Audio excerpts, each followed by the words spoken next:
Shalom familia, este es el segundo video que estoy haciendo sobre la porción Vaikra. En la primera estuve dando una introducción a lo que es el libro de Levíticos.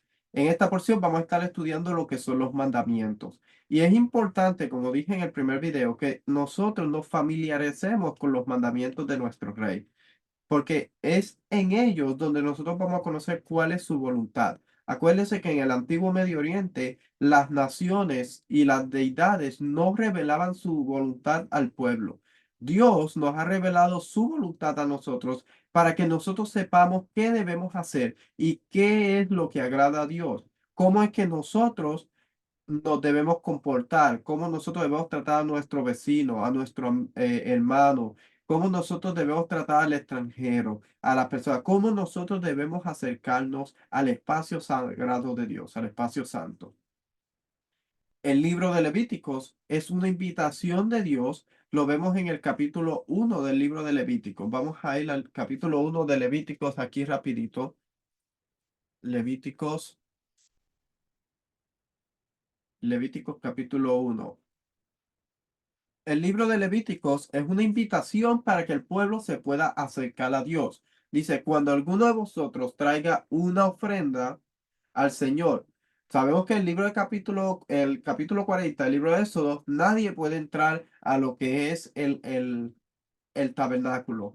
Pero Dios llama a Moisés y le habló y le dice, le hace una invitación, habla a los hijos de Israel y dile, cuando alguno de vosotros traiga algo que no había ocurrido antes de la construcción del tabernáculo. Dios ahora está invitando a un pueblo, a una nación que ha establecido una alianza y un convenio con Dios para que entonces él se pueda acercar al espacio sagrado de Dios. Si nosotros leemos el libro de Éxodo capítulo 24, y creo que todos en algún momento dado hemos dicho estas palabras, o por lo menos aludimos a ellas, dice, y Moisés vino al pueblo y contó todas las palabras del Señor. Estamos hablando de la alianza o el convenio y todas las ordenanzas. Y todo el pueblo respondió una voz y dijo, haremos todas las palabras que el Señor ha dicho.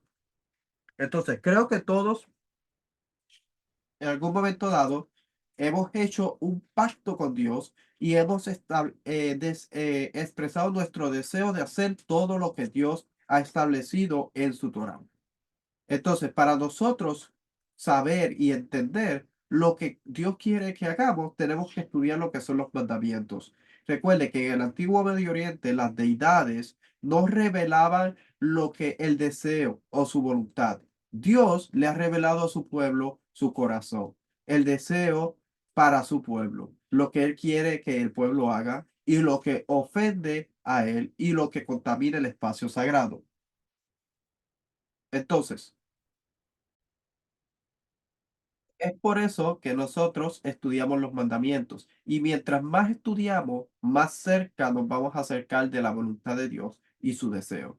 Entonces yo espero que estas enseñanzas de los mandamientos sea de beneficio para usted y sea de bendición y que juntos podamos aprender, porque esto no se trata de aprender para saber más, se trata de aprender para aplicar y obedecer. Todos tenemos que sujetarnos a lo que Dios ha establecido y lo que Él quiere que nosotros hagamos. Entonces, vamos a estudiar la porción de esta semana.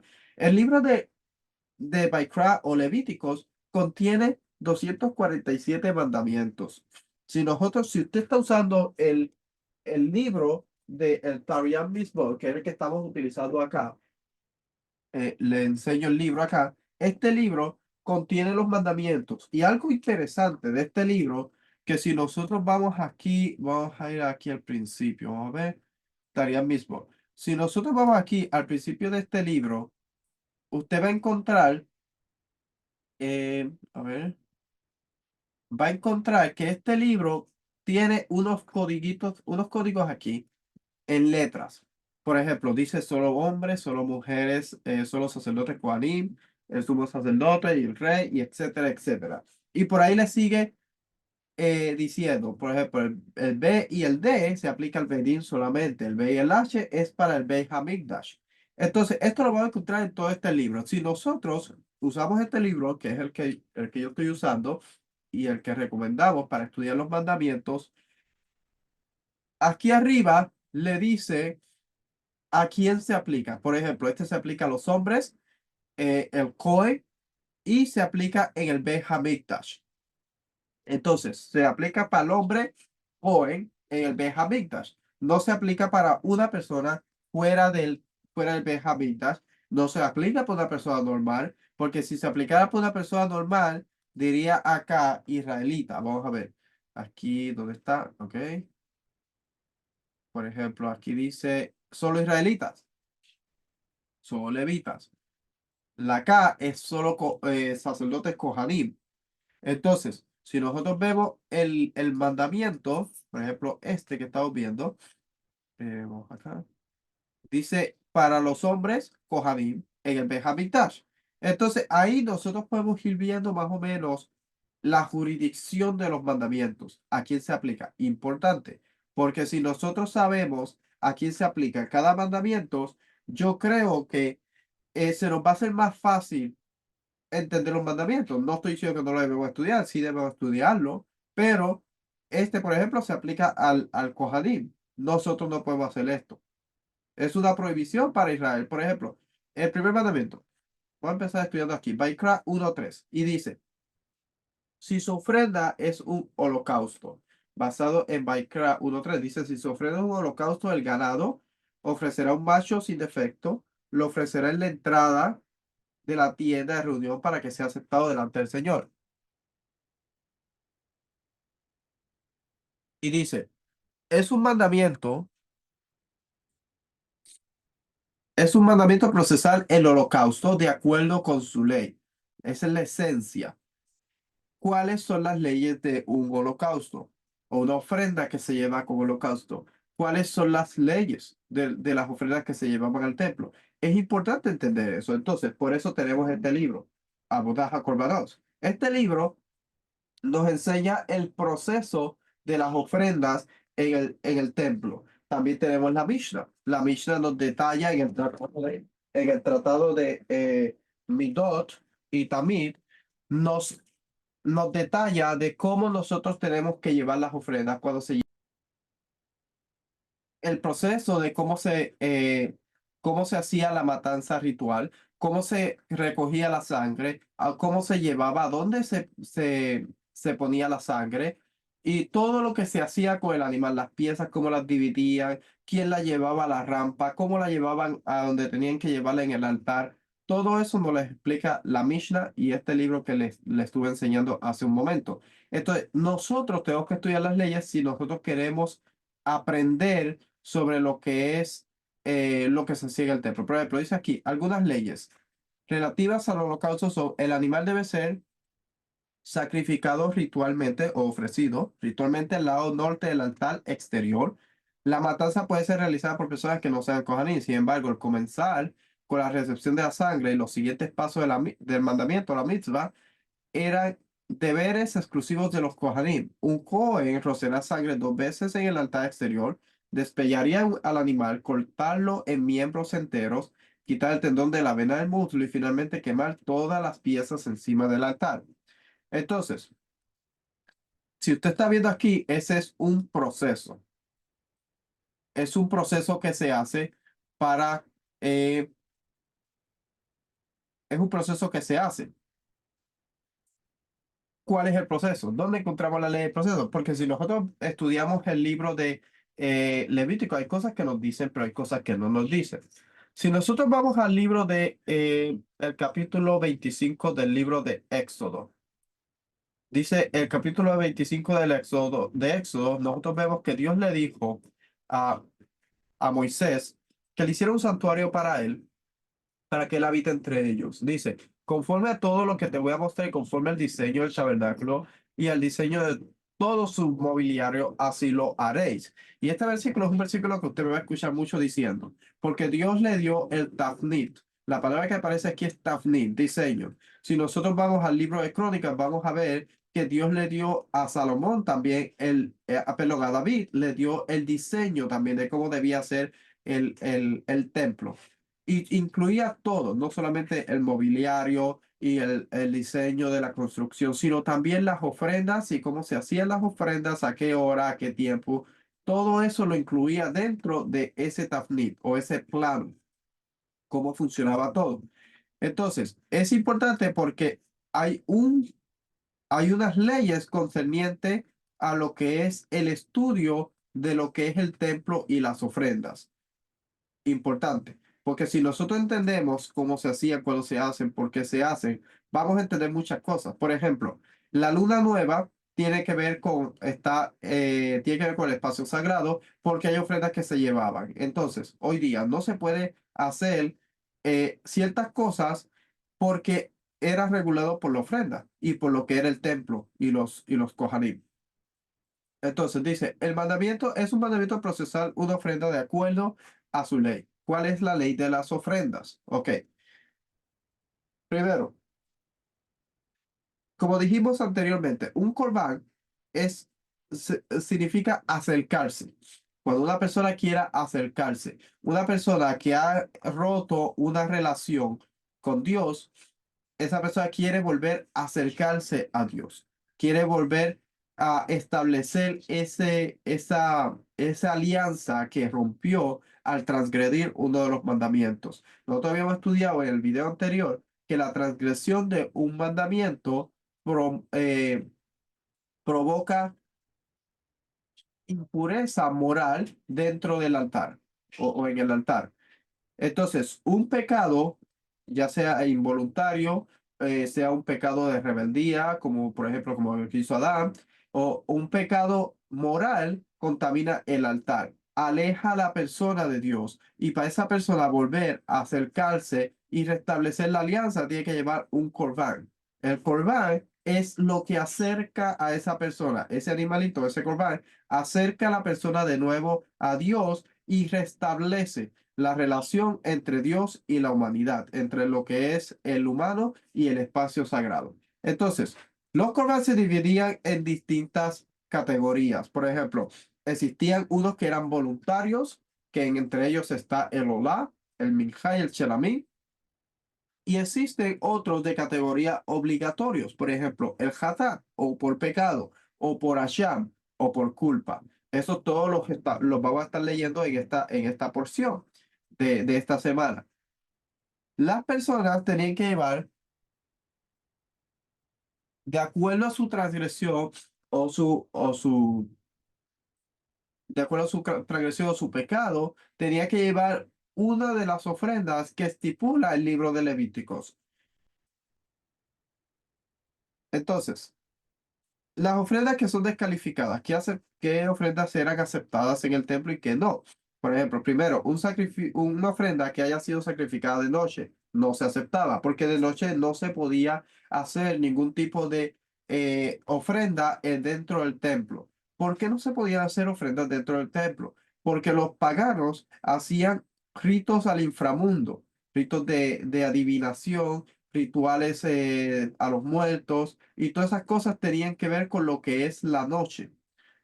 Entonces Dios no quería que el pueblo se vinculara con esas cosas, ni que se asimilara el servicio en el templo con lo que hacían los paganos. Entonces de noche no se hacía ningún servicio en el templo. Si se hacía algo, se sacrificaba algo, pero se ofrendaba algo en el templo, era descalificado porque no se podía, estaba prohibido.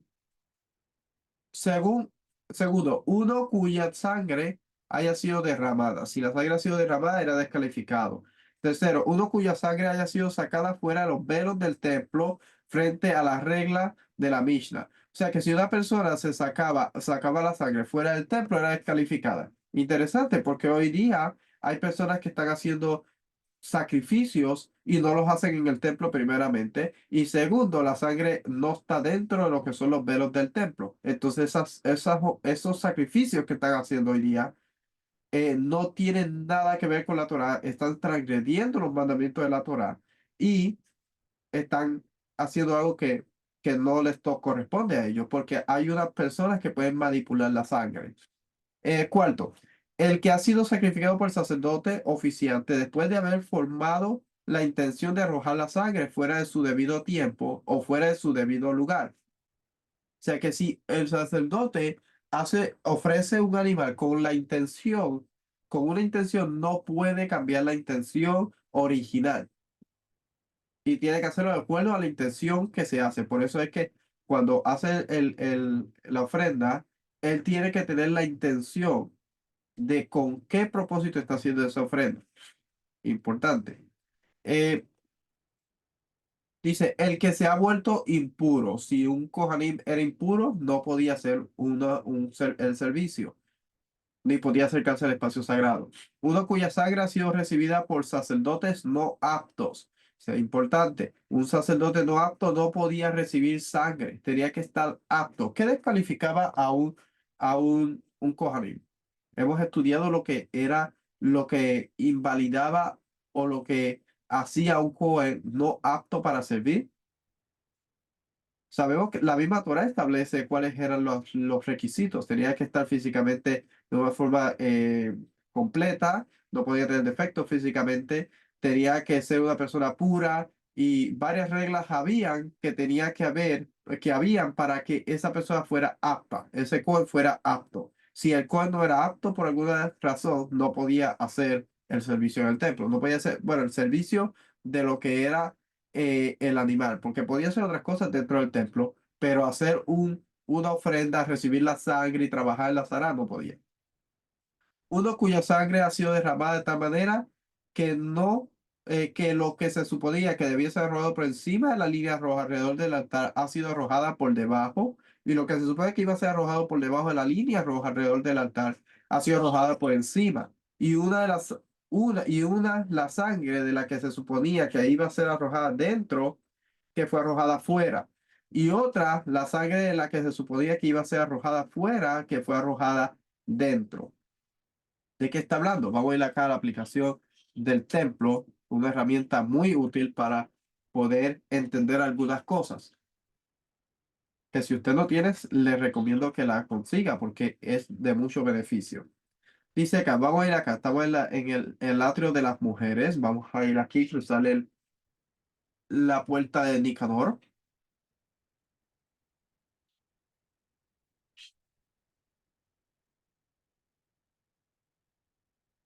Ok, aquí estamos. Si el Kohanim tenía la intención de arrojar la sangre aquí, debajo de la sangre de la línea roja, no podía luego cambiar la intención y echarla acá. Tenía que, una vez, si era por acá, era por acá, y si era por acá, era por acá. Si la intención había sido llevarla a, a, a otro lado, por decir adentro, no podía cambiar y traerla para afuera. No podía hacer eso. La intención de la ofrenda tenía que ser por la que iba a ser, porque si no se descalificaba.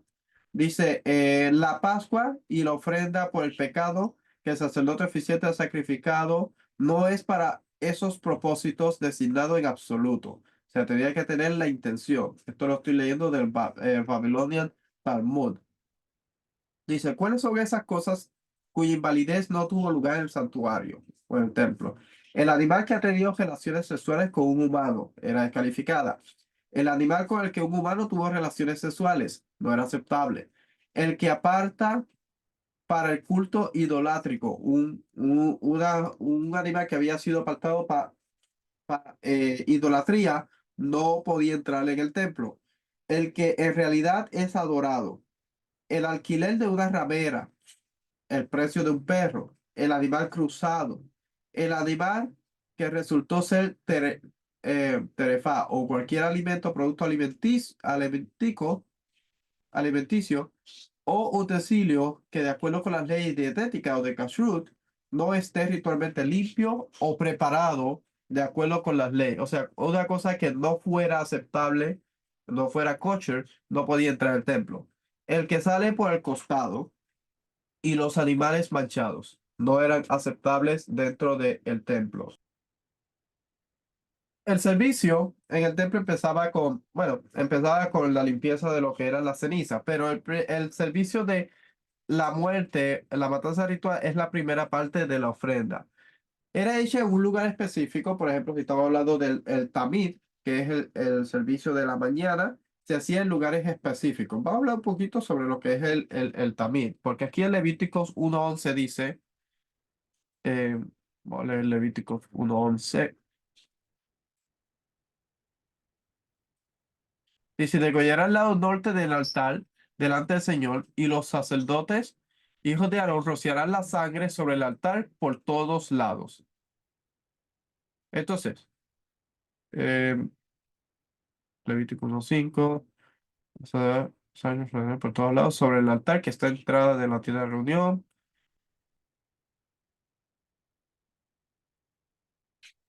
Entonces, ¿qué está hablando cuando dice aquí al lado norte? El lado norte del altar. Habían dos formas, dos lugares donde se hacía el servicio del tamid. El tamid en la mañana y en la tarde. Entonces, era hecho en la sala del templo al lado norte. O sea, todos los animalitos eran eh, matados ritualmente en este lugar del templo. En lo que es el lugar, el norte. Si nosotros vamos acá a la aplicación del templo, estamos viendo que para allá está la rampa y estamos mirando hacia el sur. Si, mir- si miramos para acá, estamos mirando hacia el Monte de los Olivos, hacia el este. Para acá está el oeste y para acá está el norte. Aquí era en donde se hacía la matanza de los animalitos. Aquí habían 24 argollas. 24 argollas de estas habían en el piso. La Mishnah, en el Tratado de Tamid 4.1, nos detalla de lo que había en este área de la Azara. Y nos detalla los servicios, el servicio en la mañana y en la tarde, cómo se hacía en el Tratado de Tamid. Entonces, cada una de estas argollas nos dice que estaban distribuidas por los Mishmarot, los que eran las órdenes sacerdotales que hacían el servicio en el templo. Estaban divididas en 24. Entonces, ellos, cada uno tenía su argolla, pero el servicio de la mañana de Tamid y en la tarde se hacía en un lugar específico. Y lo vamos a leer de la Mishnah ahorita, pero se hacía acá y aquí, en la segunda argolla. ¿Por qué se hacía en distintos lugares? Por el sol. En la mañana, el sol, la luz del sol daba en este lugar y por la tarde daba en este lugar. Por eso se hacía en los distintos lugares. Dice, estas pueden ser matadas en cualquier dentro de la corte del templo. Las que son de menos santidad o Kodashim Kalim pueden ser matadas en cualquier lugar dentro de la corte del templo. Pero tenía que ser la sangre, tenía que ser manipulada siempre por lo que son los Kohanim, los hijos de Aarón. Las que son de más santidad llamadas Kodesh Kodashim. Ok. Dice, en el Tratado de Tamid 4.1, dice, el uno, el Tamid de la mañana, fue ofrecida por la esquina noroeste. Recuerde que este es el norte y para acá está el oeste del altar. En el segundo anillo había 24 anillos en el Beit Hamikdash, uno para cada mishmar, para sostener la cabeza de un animal cuando fue ofrecido. Según Ramban supiere, ok. Dispuestos en 4 filas, con el primer anillo en cada fila, 8 amot al norte del altar y el último 32. Los primeros anillos en las filas exteriores están cerca de la esquina noreste y noreste del altar. Ver el diagrama. Ahorita les voy a ver si tengo el diagrama y se lo enseño.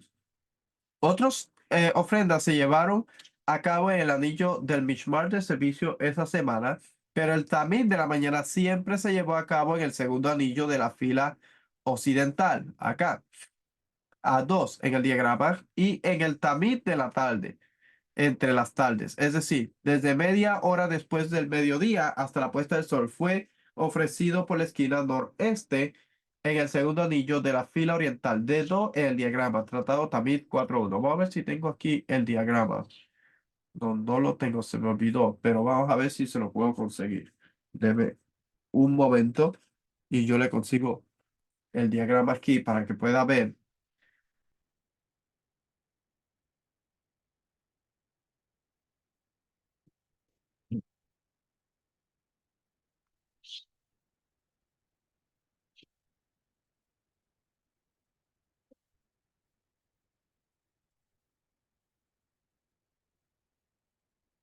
Esto a veces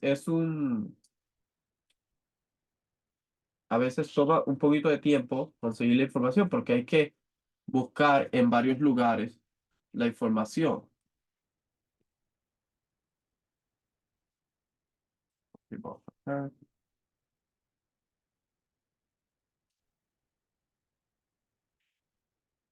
y- ok,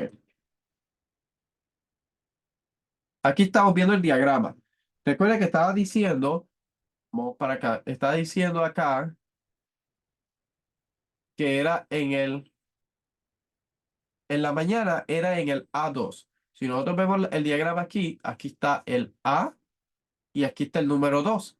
Entonces, la mañana era acá. Este es el sur y este es el norte. Entonces, si nosotros estamos viendo aquí, este es el este, el oeste y acá está el este. Aquí estamos viendo la entrada al lugar santo. Para acá está.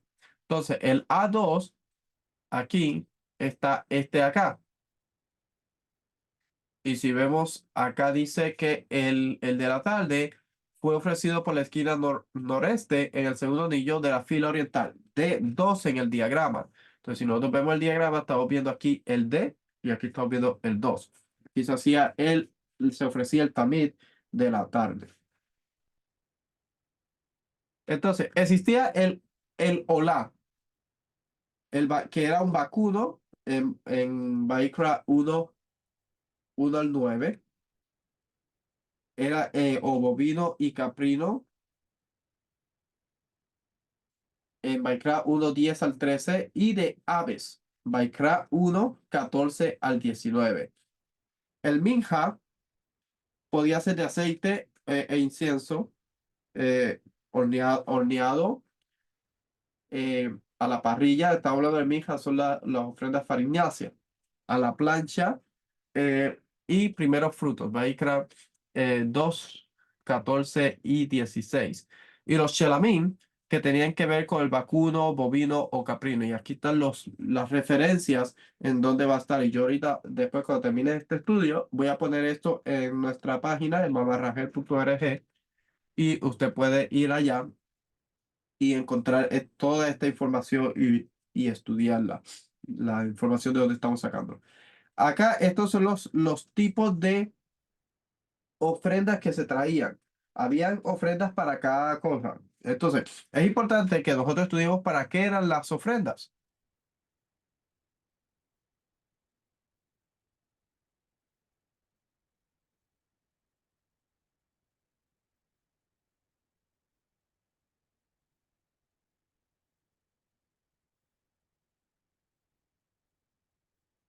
Para qué eran las ofrendas y cuándo se tenía que traer cada tipo de ofrenda. Por ejemplo, está la hatat, y habían generales y habían específicos. Si nosotros vemos acá, ve que aquí están los voluntarios, está el Olá, el Minjá y el Shelamí. De hecho, una persona que subía a Jerusalén,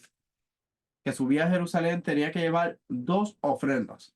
Primero, tenía que llevar una Shelamí de agradecimiento cuando subía y tenía que llevar una Reiyá. Reiyá era la ofrenda que Dios exige para ser visto. Una persona que subía al templo tenía que, para ser visto, tenía que llevar una reía y tenía que llevar una ofrenda de agradecimiento. La ofrenda de agradecimiento, algunas partes se comían. Era un tipo de convenio que se hacía. Era ofrenda de chelamín, de ofrenda de paz o agradecimiento. Entonces, de Hatar por ejemplo, estaban todas estas ofrendas. Habían generales, que por ejemplo un coengador. Si un coengador, vamos a ir aquí al libro de Baikra 4, 1 al 12. Si un coengador había cometido un error, eh, 4, estamos en Éxodo, Levítico 4, 1 al 12. Dice, si el que peca es el sacerdote ungido, trayendo culpa sobre el pueblo, que entonces ofrezca al Señor un novillo sin defecto como ofrenda por el pecado que ha cometido. Entonces, habían distintas clases de ofrendas que se traían. Si había sido por ejemplo, un covengador que había hecho una transgresión. Si el Sanedrín había hecho una transgresión, traía un toro igual. Y habían distintos lugares en donde se ofrecía. Por ejemplo, voy a ver acá. Dice, Dice, luego el ungido tomará la sangre del novillo y la traerá a la tienda de reunión, y el sacerdote mojará su dedo en la sangre y rociará de la sangre 7 veces delante del Señor frente al velo del santuario. Pondrá también de esa sangre sobre los cuernos del altar de incienso aromático que está en la tienda de reunión delante del Señor, y derramará toda la sangre del novillo al pie del altar del holocausto que está a la puerta de la reunión. Eh, Me parece que esta era sacada afuera. Pero la piel del novillo y toda su carne, con su cabeza, sus patas, su entraña y su estiércol, es decir, todo el resto del novillo, lo llevará a un lugar limpio fuera del campamento, donde se echan las cenizas y lo quemará a fuego con leña y quemará donde se echan las cenizas. O sea que había distintos procedimientos para distintas clases de ofrendas. Si era el Cohen que había ofrecido, tenía que hacer este tipo de ofrenda y tenía que llevarlo fuera y quemarlo completo.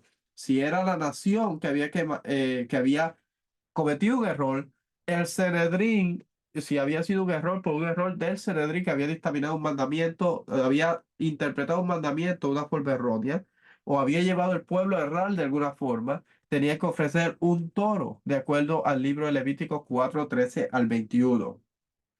Si era un líder o un jefe de una tribu que había llevado a la tribu a hacer algo mal, entonces había un macho cabrío que podía llevar, y eso lo encontraba en Levíticos 4:22 al 26. Si era un individuo que había errado y había cometido un error, llevaba una cabra, y lo encontramos en Levíticos 4:27.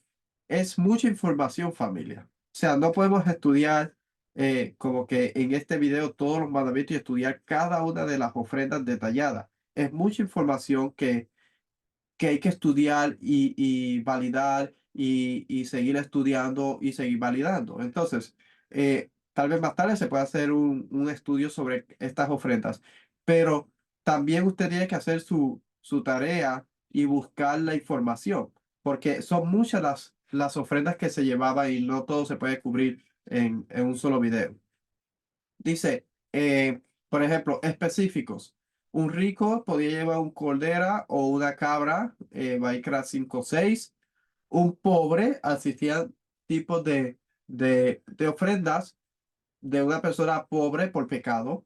Por ejemplo, 2 tórtolas basado en Baikra 5:7. Vamos a ir aquí a Baikra Levítico 5:7. 5:7. Dice. Pero si no tiene lo suficiente para ofrecer un cordero, entonces traerá al Señor como ofrenda por la culpa de aquello es que ha pecado 2 tórtolas o 2 pichones como una ofrenda por el pecado, y el otro como holocausto.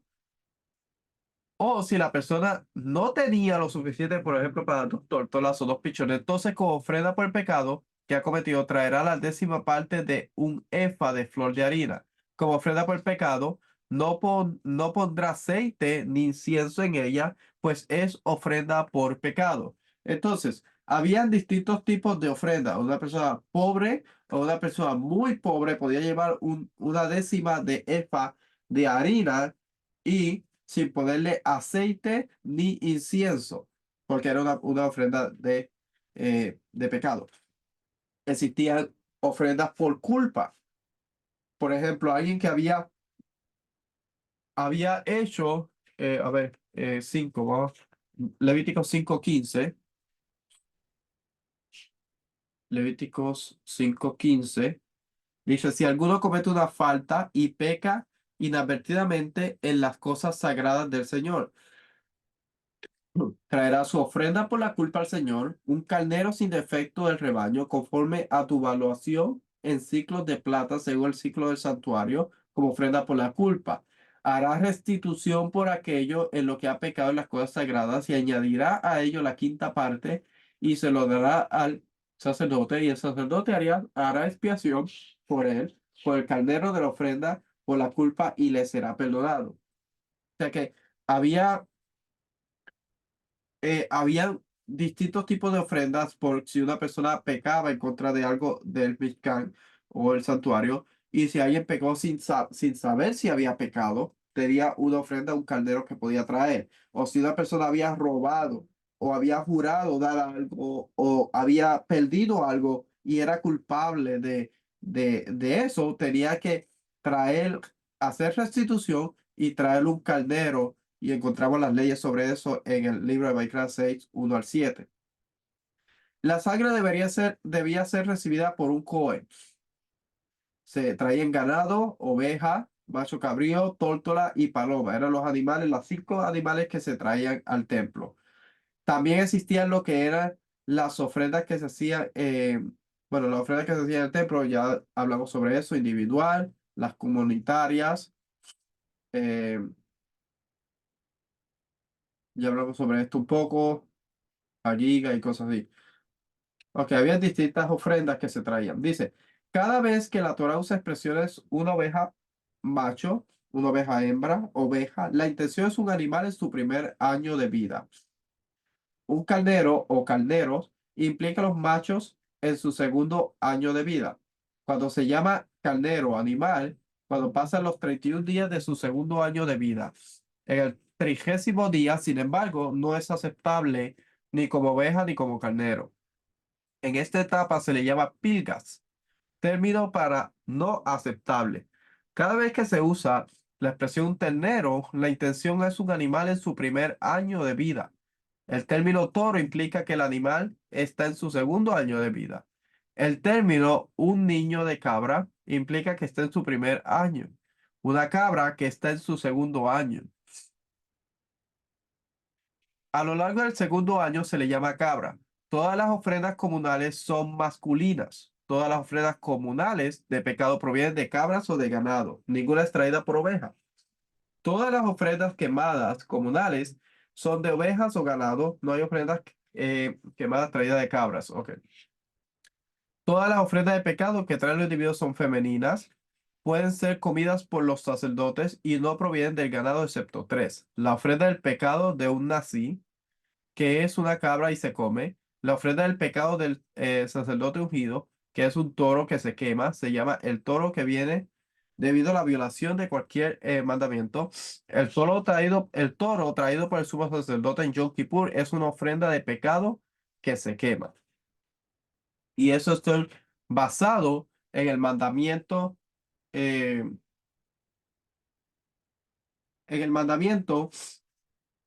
Todo eso es basado en el mandamiento 115, que dice, que habla sobre si su ofrenda es un holocausto. Estamos hablando de las leyes de las ofrendas. Y eso es como una introducción sobre eso, porque hay muchas leyes y muchas cosas que debemos estudiar. Por ejemplo, hay ciertas ofrendas que la piel del animal se le daba al sacerdote. Y existen otras leyes sobre eso. El segundo mandamiento es Levíticos 2:1. Dice, a ver acá. Cuando alguien ofrezca una ofrenda de cereal como ofrenda del Señor, su ofrenda será de flor de harina, sobre la cual echará aceite y pondrá incienso.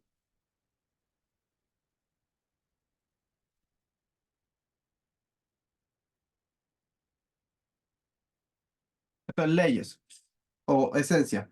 Es un mandamiento realizar el trabajo de una ofrenda de comida como se describe en la Torá. Había, por ejemplo, cuando una persona traía una ofrenda de pecado, si la persona había hecho pecado, tenía que traer no solamente la ofrenda, el animalito, tenía que traer su libación, pues acuérdense que toda la ofrenda había que hacer una libación, y tenía que traer también la ofrenda farinacia que iba a ofrecer con ese animalito. O sea, a veces nosotros nos concentramos más en el animal, no, estaba el animal, estaba la libación que tenía que hacer y también estaba la ofrenda farinacia que tenía que traer. Entonces dice, es un mandamiento realizar el trabajo de una ofrenda de comida, como se describe en la Torá. Y esto es para los hombres Kohanim en el Beit HaMikdash. Hay tres ofrendas de comida que se traen en nombre de toda la comunidad. El pan de la preposición, que se cambia cada Shabbat.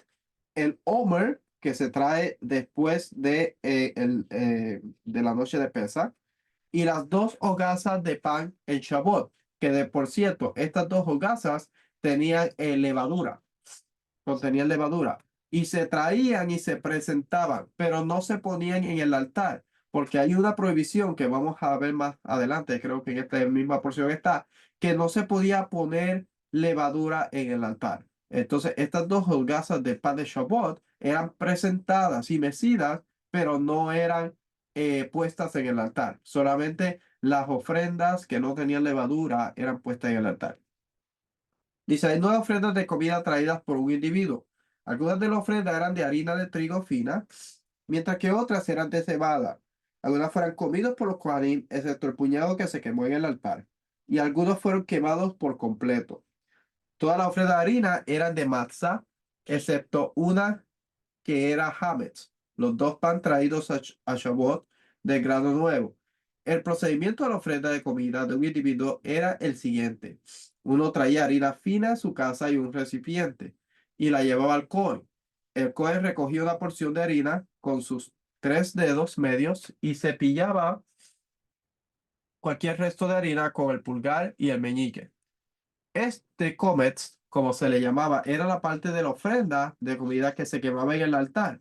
El resto de la harina se lo comerían los Kohanim. Vamos a ver aquí las notas. Bien. Ok, comunitarias. Están las Pesaj, el Omer, la de Shavuot y el Ehen Hapanim de Shabbat que ahorita estábamos viendo. Habían individuales. Estaban la de Hatá o pecado de un pobre, Levítico 5:11, que dice, pero si no tiene lo suficiente para 2 tórtolas o 2 pichones, entonces como ofrenda por el pecado que ha cometido, traerá la 10ª parte de un efa de flor de harina, como ofrenda por el pecado. No pondrá aceite ni incienso en ella, pues es ofrenda del pecado. Existía la ofrenda de Sotá por un hombre que tenía celos por la mujer. Dice, el hombre llevará a su mujer al sacerdote y llevará como ofrenda por ella 1/10 de una efa de harina de cebada. No derramará aceite sobre la ofrenda ni pondrá sobre ella incienso, porque es una ofrenda de cereal de celos, una ofrenda memorial de cereal, un recordatorio de iniquidad. El minja que trae el Cohen cuando da inicio a su servicio en el templo, tiene que traer una ofrenda farinacia basado en Levíticos 6:13 al 15. El minja que ofrece el Cohen Gadol diario. Habían 12 panes, 12 panes que ofrecía y en, eh, se dividían en 6. Ofrecía 6 en la mañana y los otros 6 los ofrecía en la tarde. Se ofrecían en el servicio del Tamid. Se ofrecían 6 en la mañana y se ofrecían 6 en la tarde. De hecho, había un procedimiento para todo esto. Y había un lugar dentro del templo donde se preparaban estos 12 panes y ellos ahí los presentaban. Y esto se traía con la ofrenda, con el shekel, la ofrenda que daba la comunidad, el medio shekel, se utilizaba para pagarle a las personas que preparaban estos panes y también para conseguir los materiales. Las siguientes son voluntarias. Habían ofrendas voluntarias de minja o de farinacia. Ofrenda de cereal como ofrenda. Una ofrenda de cereal preparada en sartén. Ofrenda de cereal cocida al horno. Y ofrenda de cereal preparada en cazuela. Y me faltó una. El término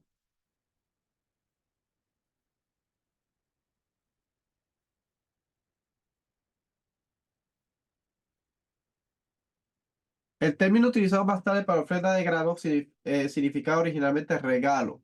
1 Samuel 26:19. Por ejemplo, David exclama al rey Saúl: ahora pues oiga mi señor el rey las palabras de su siervo. Si es el Señor quien te ha incitado contra mí, que acepte una ofrenda.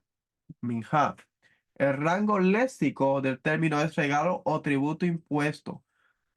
Como tal, tenía connotaciones sacras y no sacras. El uso de no sacro, el don expresa respeto, agradecimiento, amistad, vasallaje. Importante. Esto lo puse aquí por eso. Porque dice que una persona que traía un regalo o era un tributo impuesto. De hecho, habían ofrendas que eran tributo.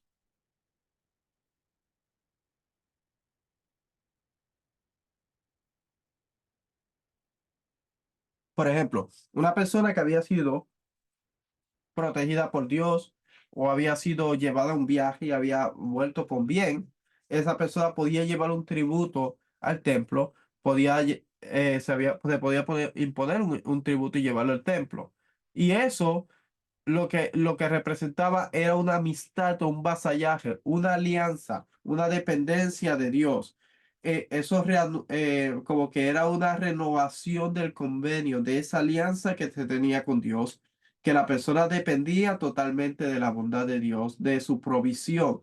Por eso es que cuando se iba al templo, se subía al templo, se traía una ofrenda. Era un tipo de tributo que se traía a Dios cada vez que una persona subía al templo. Dice, en los textos bíblicos más antiguos, la minja consiste en carne o grano. En textos sacerdotales, posterior el término se usa para una variedad de ofrenda de grano, incluido trigo crudo, trigo cocido y cebada natural. Valentín, Levítico 29. Las ofrendas de grano pueden entregarse independientemente de cualquier otra ofrenda, Levíticos 2, o con otros sacrificios, con el holocausto completo, número 28. El oferente de la ofrenda de grano es responsable de prepararla y presentarla, mientras que el sacerdote es responsable de colocarla sobre el altar y quemarla en su totalidad o una parte, Levíticos 2, 11 al 13. Especifica que la ofrenda de grano no debe contener ni levadura ni miel, y es responsabilidad del sacerdote oficiante inspeccionar la ofrenda, Levíticos 2, 11 al 13. Es probable, y así lo sostiene la tradición rabínica, que la ofrenda de grano pudiera servir como holocausto completo del pobre, Milgrom, Levíticos 1:25. La ofrenda del grano también se denomina ofrenda de cereal o de harina. Estas son las leyes basado en el mandamiento de, de que una ofrenda, cuando dice, cuando alguien ofrezca una ofrenda de cereal, mandamiento 116, habían leyes sobre ellos, habían ofrendas, habían distintos tipos de ofrendas. Mandamiento número 117, Baikra o Levítico 2:11, es aplicable para los hombres en el Kohanim, en el Beit HaMikdash, porque porque sin levadura ni miel. Dice, quemarás como ofrenda encendida a Hashem. Ajá, porque sin levadura ni miel quemarás como ofrenda encendida a Hashem. Levíticos 2:11. Vamos a ver. Levíticos 2:11. Ninguna ofrenda de cereal que ofrezca al Señor será hecha con levadura, porque no quemaréis ninguna levadura ni ninguna miel como ofrenda encendida para el Señor. Ok, ¿cuál es cuál es la razón? ¿Cuál es la razón por qué no se podía, eh,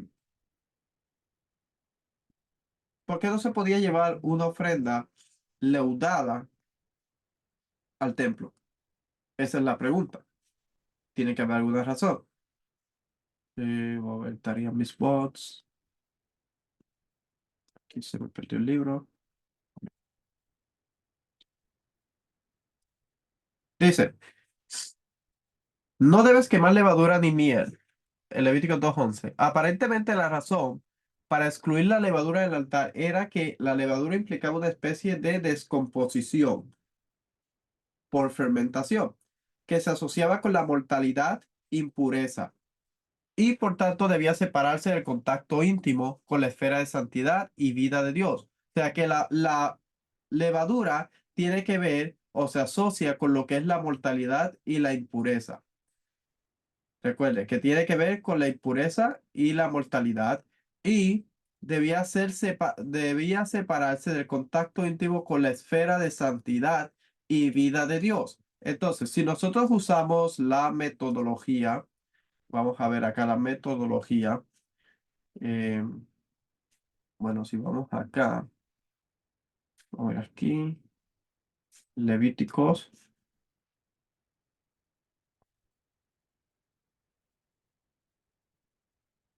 vamos a ver acá. Ok.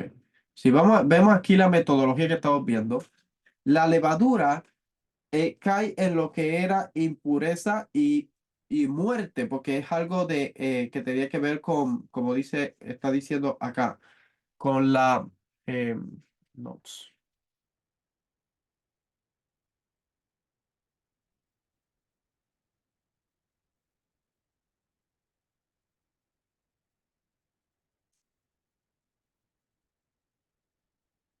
Ahora que se me perdieron las notas. Ok. Tiene que ver con la mortalidad o la muerte y la impureza. Entonces, como nosotros sabemos que en el espacio sagrado no podía haber nada que tuviera que ver con la muerte. No tenía nada que ver con la muerte. O sea, algo que tuviera que ver con lo que era muerte, caos, rebelión, no tenía nada que ver con lo que es el templo de Dios, la impureza moral, ritual. No podía estar dentro de lo que es el templo de Dios. Por eso, la levadura era algo que no se podía tener en el templo porque tenía conexión con lo que es la muerte y la impureza. Y por tanto, dice, en la misma línea, la miel, probablemente de fruta, está prohibida en el altar por su susceptibilidad a la fermentación. Milgrom, Levíticos 1:16.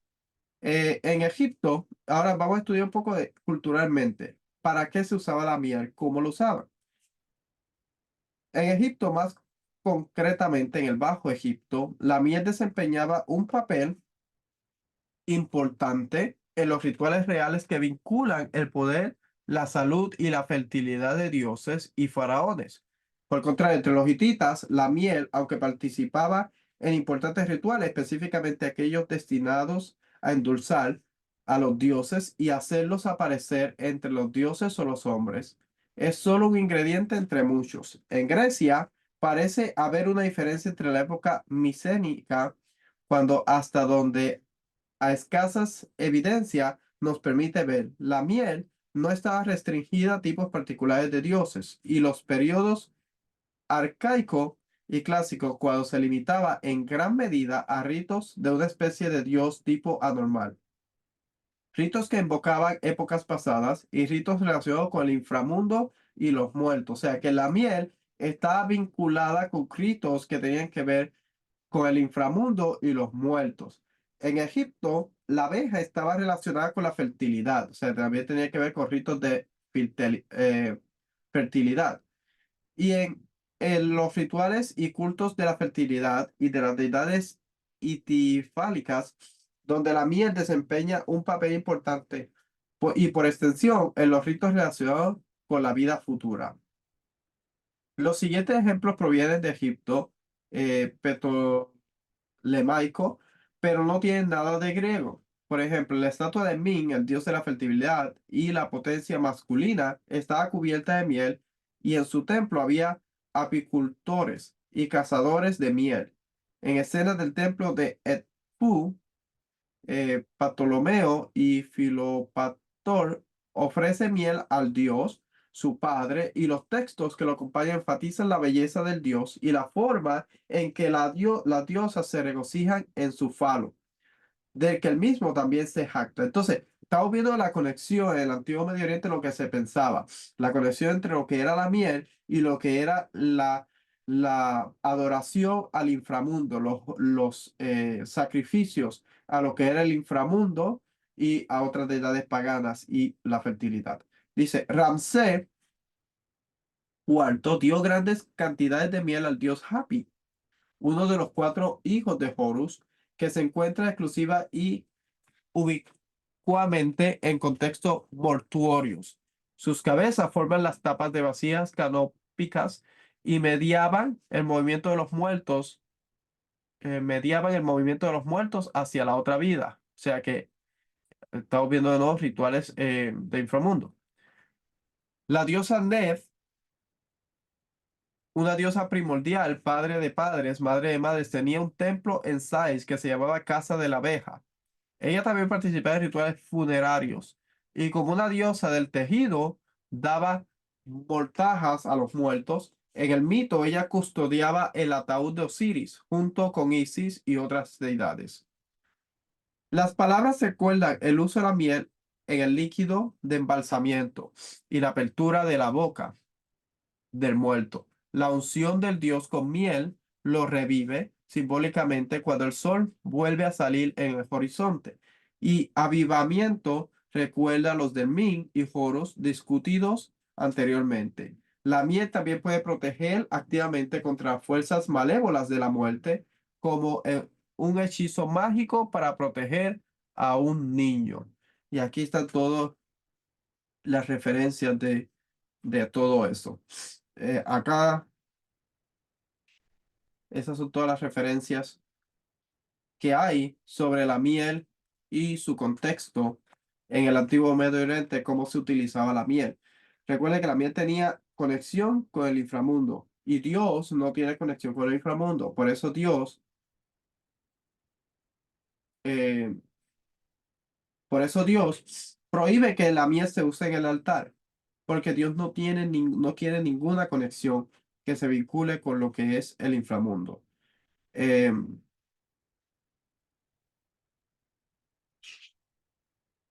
Mandamiento 118, prohibitivo. Para los hombres, Kohanim, el Beamigdash.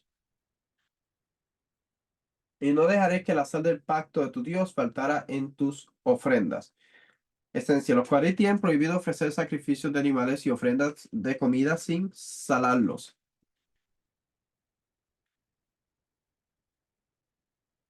Dice, Hashem hizo un pacto con las aguas durante los 6 días de creación. Este plazo, ok. Dice, vamos a ver las notas.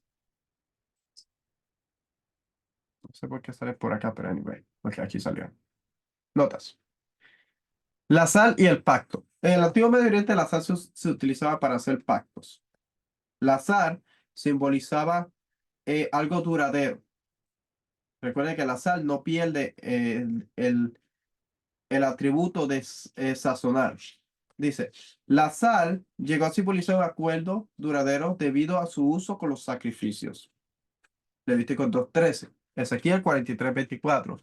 La expresión pacto de sal se utiliza para subrayar el carácter duradero del pacto mosaico, del pacto davídico. O sea que cuando se hacía un pacto, se hacía con sal. La escritura se refiere al pacto de Dios como un pacto de sal, reflejando el lugar único de la sal en el pacto. Wenham sugiere que la sal puede simbolizar la propia alianza. Wenham, Levítico 71. Mientras que Darlington afirma que la sal es un concepto de alianza. The Salt of the Earth, página 716. La frase pacto de sal suele entenderse como una referencia a la obligación perpetua del pacto, quizás debido al concepto de lealtad al proveedor de sal. Número 18-19.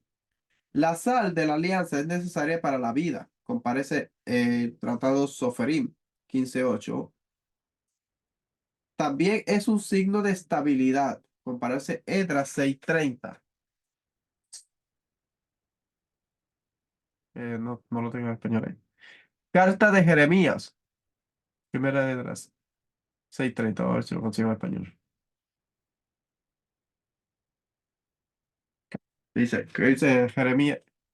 Edras 6:30 dice, asimismo, trigo y sal, vino y aceite regularmente cada año, sin disputa para el uso diario, que indiquen los sacerdotes de Jerusalén, a fin de que se hagan libaciones al Dios Altísimo, por el rey y sus hijos, y se eleven oraciones por sus vidas. Jeremías 6:28, vamos a ver Jeremías 6:28. Jeremías, no, Jeremías 6:28. Dice, todos aquellos son rebeldes obstinados que andan calumniando, son hierro y bronce, todos ellos están corrompidos. Eh,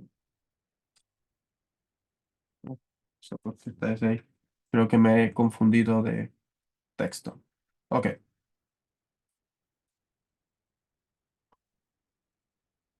El uso de la sal en las escrituras para describir la alianza mezcla temas de bendición y maldición, juicio y salvación.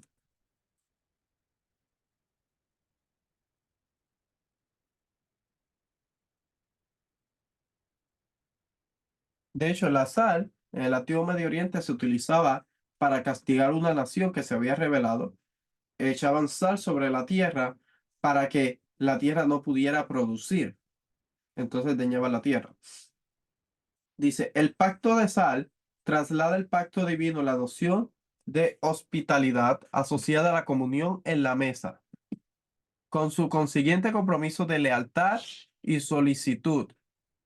O sea que Israel tiene un compromiso de lealtad con Dios y por eso un pacto de sal. Israel debe cumplir sus obligaciones pactadas, aunque Dios también debe velar por la elección y los derechos de la pareja pactada. Entonces, cuando una persona trae una ofrenda al templo y la persona había, por decir, había pecado, la persona se sentía culpable porque había errado y lleva una ofrenda al templo y de pronto ve que el Kohanim o el sacerdote le está echando sal a su ofrenda. Entonces esta persona está viendo que la alianza perdura, aunque él cometió un error, él se pudo acercar a Dios, se pudo reconciliar y la alianza perdura con él y Dios porque se le echó sal a su ofrenda. Israel debe cumplir su obligación de pactar, que Dios también debe velar por la elección de derechos de la... Ok. Sal de alianza de tu Dios en la antigüedad. Las partes que compartían la sal, aquí el Señor israelita, estaban unidas por obligaciones mutuas. Así, una carta de Neobabilonia se refiere a los aliados del pacto de una tribu como aquellos que probaron la sal de la tribu Jaquín. Del mismo modo, los griegos salaban sus comidas del pacto. Y en Esdras 4:14, los que probaban la sal del palacio del rey persa estaban obligados a serle leales. Esdras 4:14. Dado que los aliados humanos que establecen un pacto solían compartir una comida con carne salada, tenían sentido que la sal de los sacrificios israelitas sirviera como recordatorio del pacto entre Dios e Israel. Dado que la sal se empleaba como conservante, se usó en un contexto de pacto también. Enfatizaba la expectativa del que de que el pacto duraría mucho tiempo.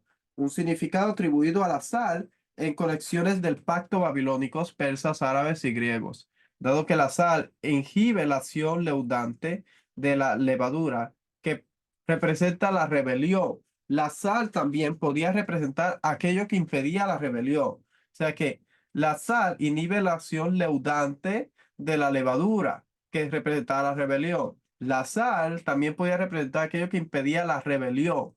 Una razón diferente para la eh, idoneidad de la sal en relación con el pacto se encuentra en su asociación con la infidelidad agrícola. En un tratado hitita, el testador produce una maldición si se rompe el tratado, que él y su familia y sus tierras, como la sal que no tiene semilla, tampoco tenga descendencia.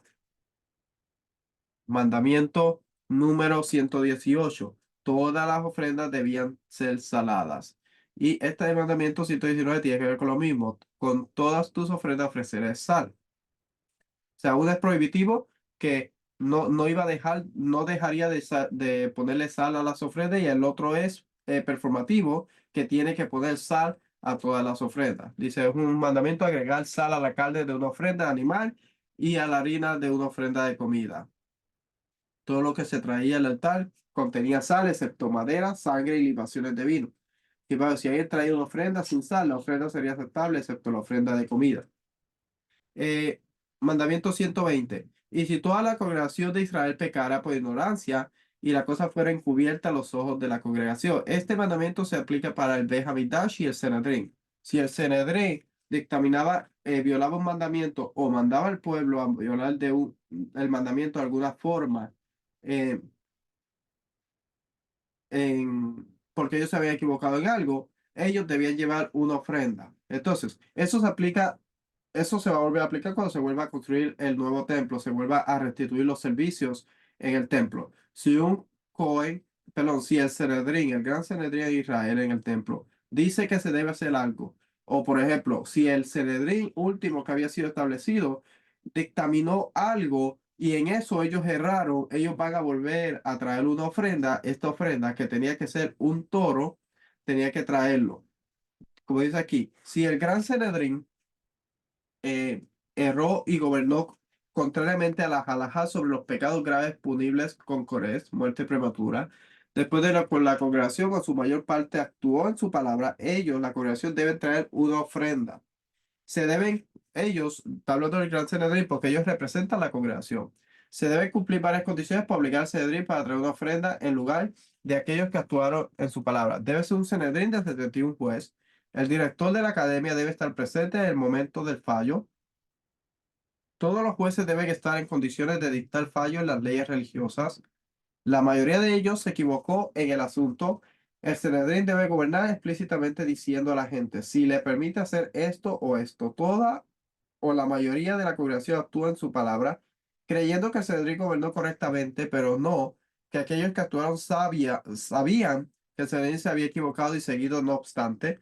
Debe ser un caso donde el Sanedrín dictaminó anular parte de la misma o cumplir parte de ella, pero no desarraigar de arraigar una misma entera. Entonces, hoy hay un problema, porque muchas personas dicen, no, el Sanedrín dictaminó esto y se equivocó, y por eso no vamos a seguir esta forma de hacer las cosas, porque ellos se equivocaron, porque la Biblia o la Torá dice otra cosa. Entonces, hay un problema. Esto establece un problema. No estoy diciendo que esto pasa o que hay un error o que la establecición está mal. Lo que estoy diciendo es que establece un problema porque muchas personas siguen lo que ellos piensan que es correcto de acuerdo a la Biblia. Y no estoy diciendo que esté equivocada la persona, simplemente estoy diciendo que hay una legalidad. Dios mandó al Sanedrín que dictaminara lo que tomara decisiones. Legalmente Dios le dio la autoridad. Entonces, si ellos decidieron algo, el pueblo tenía que acatar y obedecer, porque dice que no te desvíes ni a la derecha ni a la izquierda, sino que lo que el juez dice, eso tenías que hacer. Entonces, eso establece un problema.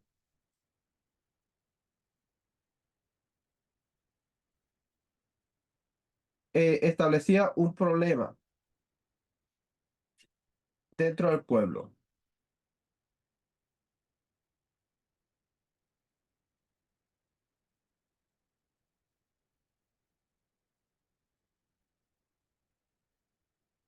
Eso establecía un problema dentro del pueblo porque eso establecía un problema, porque el Sanedrín había dictaminado algo y estaba erróneo. Y si hoy nosotros decimos, ok, el Sanedrín examinó algo, pero se equivocó, pero el Sanedrín es el que tiene que rectificar. El Sanedrín es el que tiene que decir, ¿sabes qué? Nos equivocamos. Nosotros dijimos que se hiciera de esta forma y no es de esa forma. Estamos equivocados. Ellos tienen que llevar una ofrenda al templo, un toro, y ellos tienen que poner la mano y confesar y decir, hemos errado, hemos cometido este error y nos arrepentimos. Y luego tienen que enseñarle al pueblo a cómo hacerlo de la forma correcta. Ese es el proceso legal. Nosotros no podemos como individuos sacar un mandamiento y decir, ah, ellos se equivocaron aquí, se hace de esta forma. Porque nosotros no somos el Sanedrín. No hay no somos el cuerpo judicial que Dios estableció. Por eso dice, si el tribunal, el gran Sanedrín,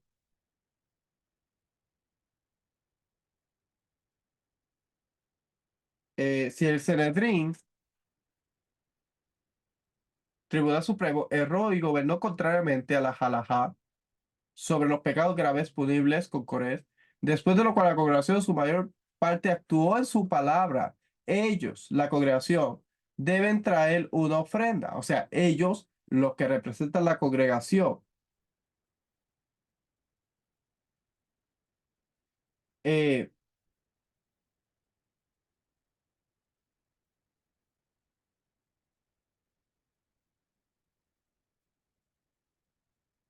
Estoy tratando de buscar el versículo, está en Levíticos, que dice que no te desvíes a la derecha ni a la izquierda. Eh,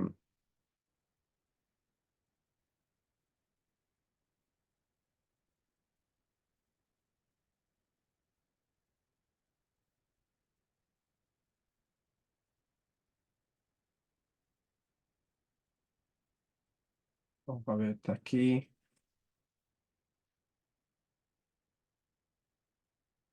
Bueno, la Torá establece que no te puedes desviar de lo que el juez te dijo, ni a la derecha ni a la izquierda, sino que tienes que hacer lo que él te dice. Y ese es un problema que a veces ocurre, porque nosotros queremos ser tan obedientes que se nos olvida que Dios ya estableció cómo se debe obedecer, cuál es la forma que nosotros debemos hacer las cosas. Entonces, una persona, un individuo no puede interpretar un mandamiento. Un individuo no puede hacer juicio. De hecho, la misma Torah dice sí, que para hacer un juicio tienen que haber dos testigos, no solamente uno. Y depende del juicio que sea, tiene que haber un número de jueces para dictaminar.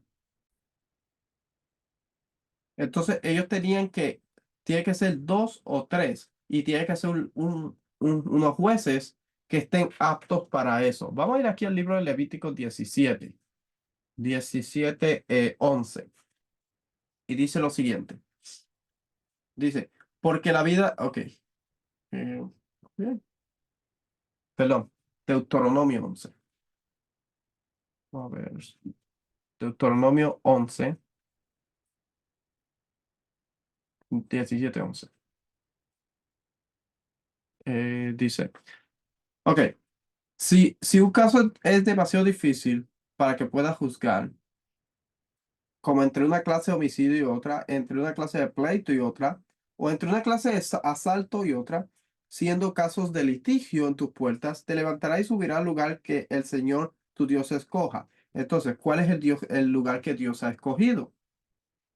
Eso es algo que tenemos que estudiar. Y nosotros sabemos que es en Jerusalén, porque dice aquí, como dice Deuteronomio 12:5, sino que buscaré al Señor en el lugar que Él, Señor vuestro Dios, escoja de todas vuestras tribus, para poner allí su nombre para su morada, y allí vendréis. Entonces está hablando de Jerusalén. Eh, Porque allí se establecieron tronos para juicio, los tronos de la casa de David. Estaba refiriéndose a Jerusalén. Dice, y vendrá el sacerdote, el levita o al juez que oficie en aquellos días, e inquirirás de ellos, y ellos te declararán el fallo del caso. Dice, y harás conforme a los términos de la sentencia que te declare desde aquel lugar que el Señor escoja, y cuidarás de observar todo lo que ellos te enseñen. Entonces, nosotros tenemos que hacer lo que ellos han dictaminado, porque ellos nos mandaron a hacerlo de esa forma. Dice, según los términos de la ley que ellos te enseñen, y según la sentencia que te declare, así harás. No apartes a la derecha ni a la izquierda de la palabra de que ellos te declaren. Y dice, el hombre que proceda con presunción, o una persona que, voy a ver esta palabra, a ver qué dice acá. Dice una persona presunción, insolente, presuntuosa, con presunción, con orgullo, arrogante, desmedida. Una persona que actúe de esta forma, dice, no escuchando al sacerdote que está allí para servir al Señor tu Dios, ni al juez, ese hombre morirá. Así quitarás el mal de en medio de Israel. Entonces, algo en que nosotros, importante, un Sanedrín, de hecho, cuando nosotros estudiamos las leyes del Sanedrín, cómo escogían un juez, cuáles eran los requisitos de un juez, nos vamos a dar cuenta que había muchos requisitos. Nos vamos a dar cuenta que había un protocolo para asignar un juez, para establecer una persona como juez. Y ellos tenían que tener un tipo de estudios. O sea, no era simplemente, tú sirves como juez, te voy a escoger como juez. No, tenían que pasar un tiempo de estudio, años de estudio, y la persona estaba dentro de la corte. Por ejemplo, para una persona, y creo que tengo un estudio en la página de nosotros en mamarrajel.org sobre lo que es el Sanedrín.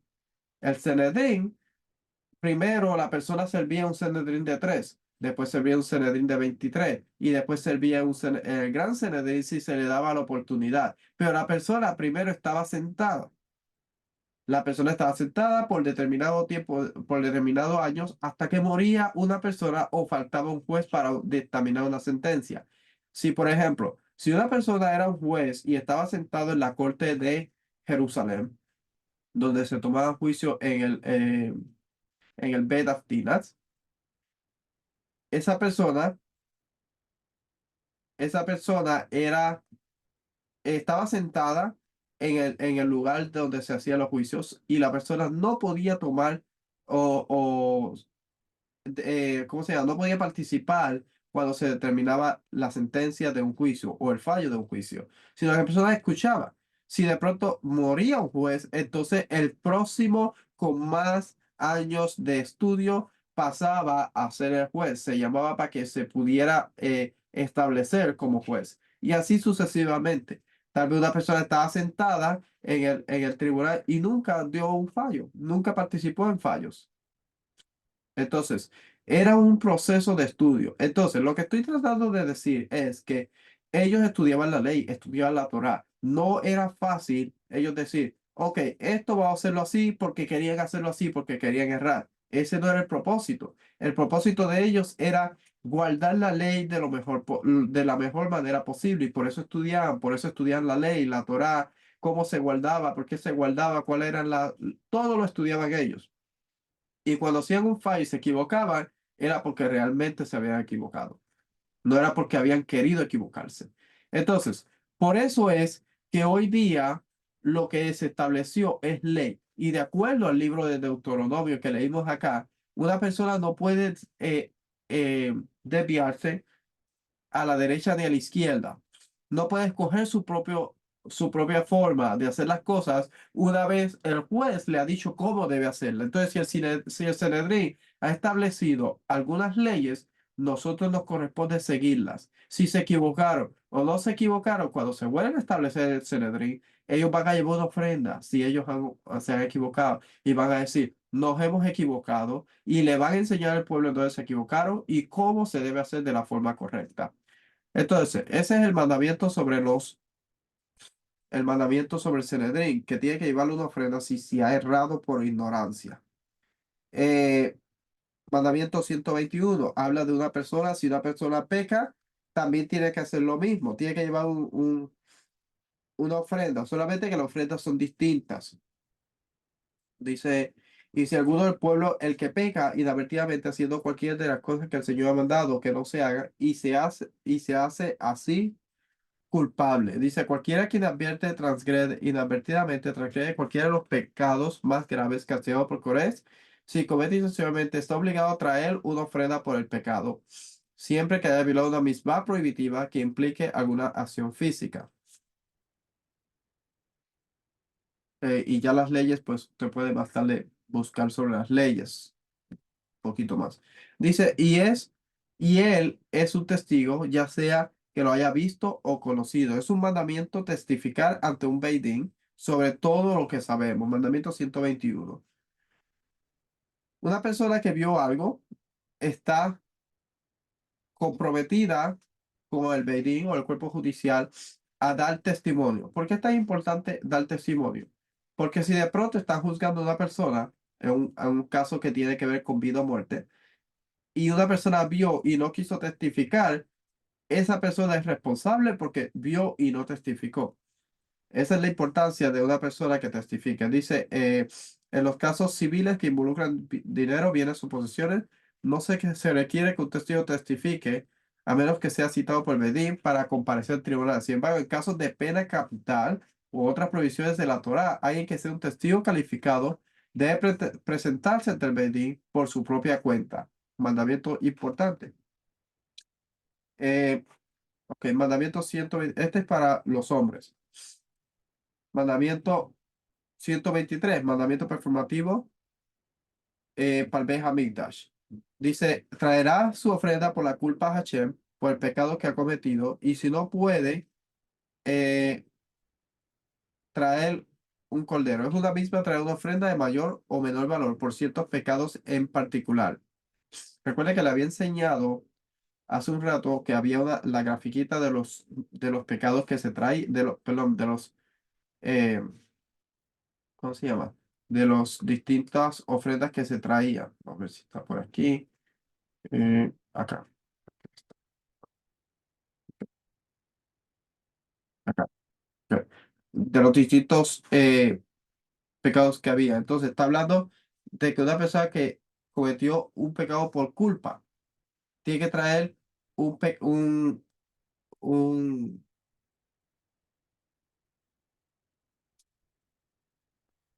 tiene que traer un animalito específico. Depende de lo que haya hecho la persona. Eh, Habían ciertos pecadores a quienes se les permitía traer ofrenda alternativa, ya sea un animal o un ave o una ofrenda de harina, de acuerdo con sus medios para hacer expiación por sus pecados. Enumeraremos algunas transgresiones que pertenecen a esta categoría. Alguien que contrajo una contaminación ritual importante y entró en el Beit HaMikdash o comió carne sagrada. Por eso es que acá cuando le enseñé la de culpa tiene que ver con la propiedad del Mishkan, que tenía que traer un carnero a la persona. Eh, ok. Sagrada, inadvertidamente, alguien que juró que hizo una determinada cosa y falló para hacerla, uno que juró falsamente que no tenía ningún testimonio para dar. Solo un pecador involuntario está obligado a traer esta ofrenda, excepto en el último caso, donde incluso el pecador intencional debe traer una ofrenda. Pero si alguien se vio obligado a cometer alguno de estos aveiros, está exento de traer un corbán, porque la Torá suelve a los forzados a pecar. O sea, que una persona que, que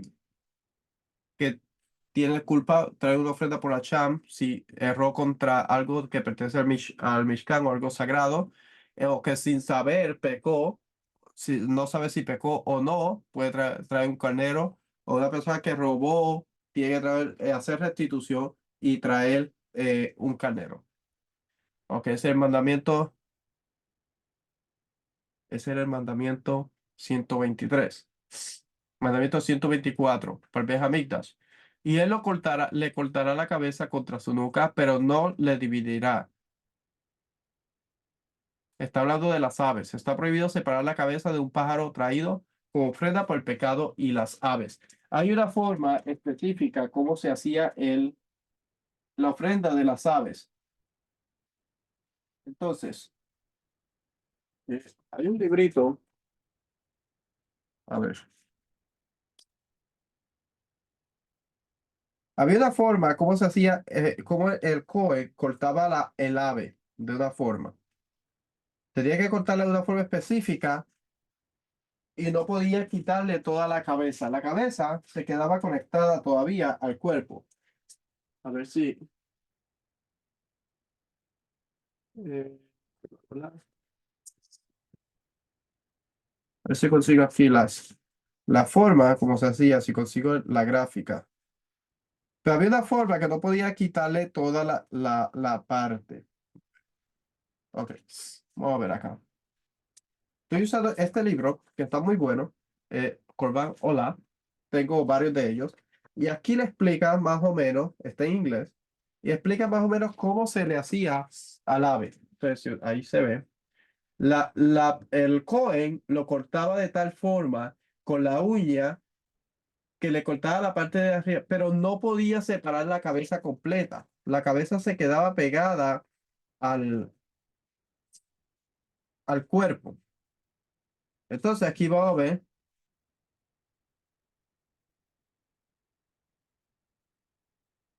cómo es que le exprimía. Aquí voy a ver cómo es que era que le exprimía y le sacaba. Y luego tenía que echarla en un lugar específico, al lado del altar. Entonces, ese es el mandamiento que está hablando acá.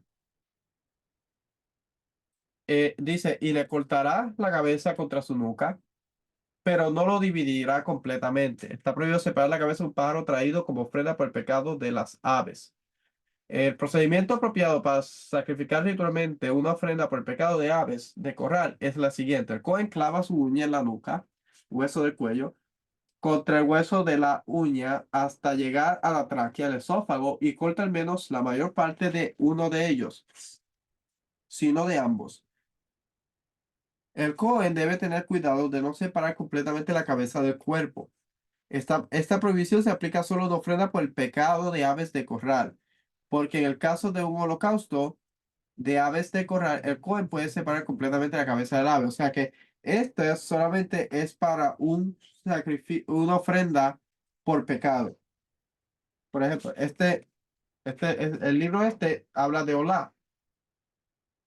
No está hablando de los Hadad, está hablando de Olá. Por eso es que cuando aquí si ve, en la otra página, le va a enseñar que acá sí le sacó la cabeza completa.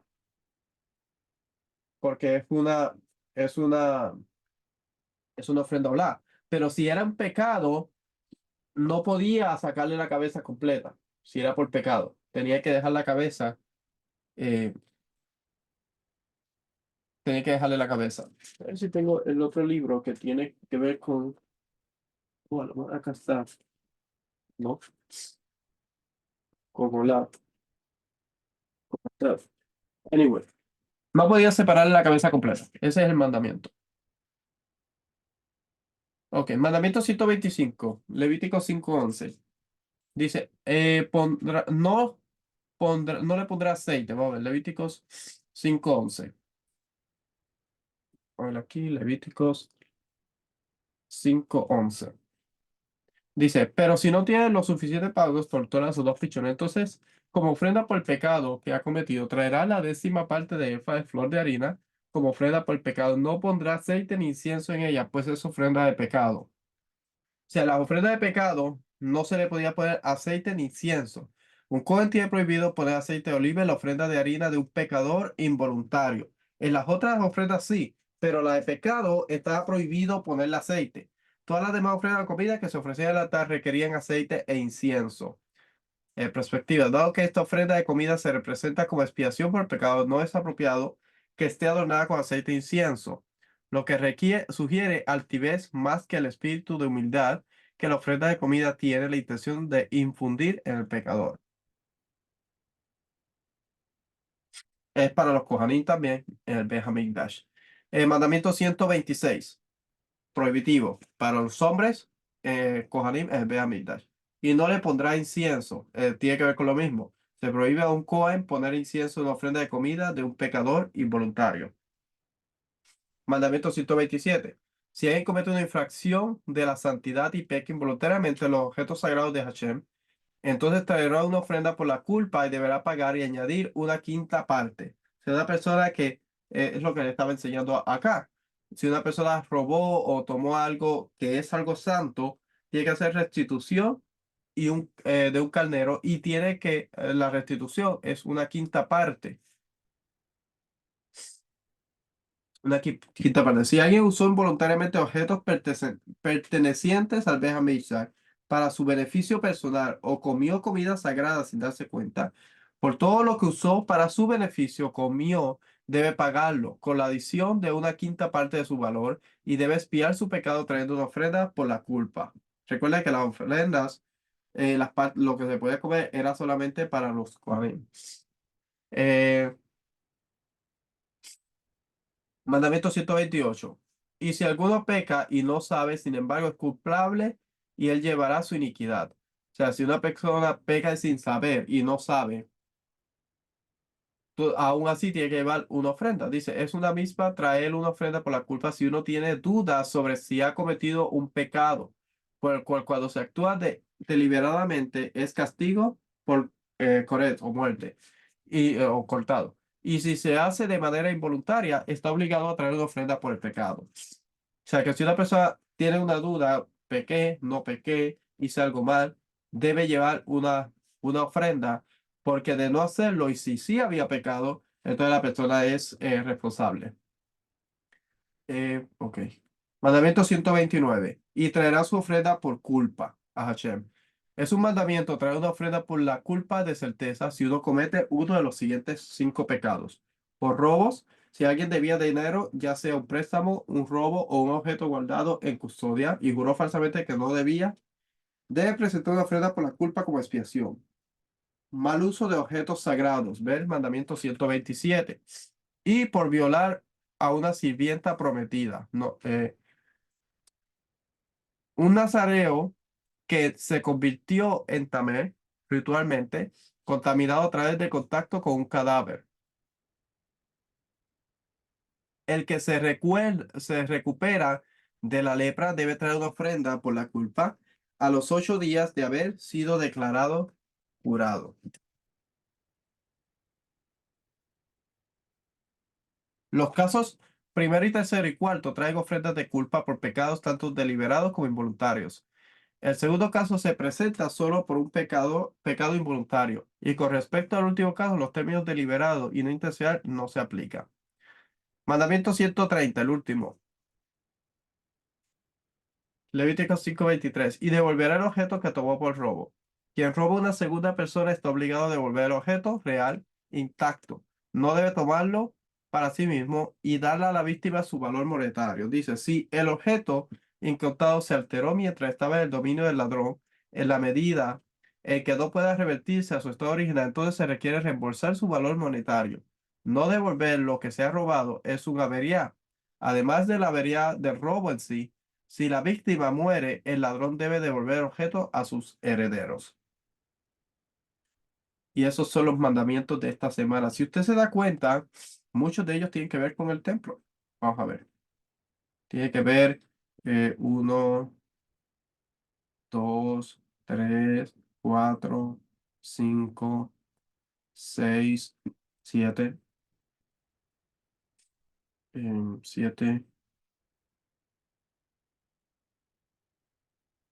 8, 9, 10, 11, 12, 13.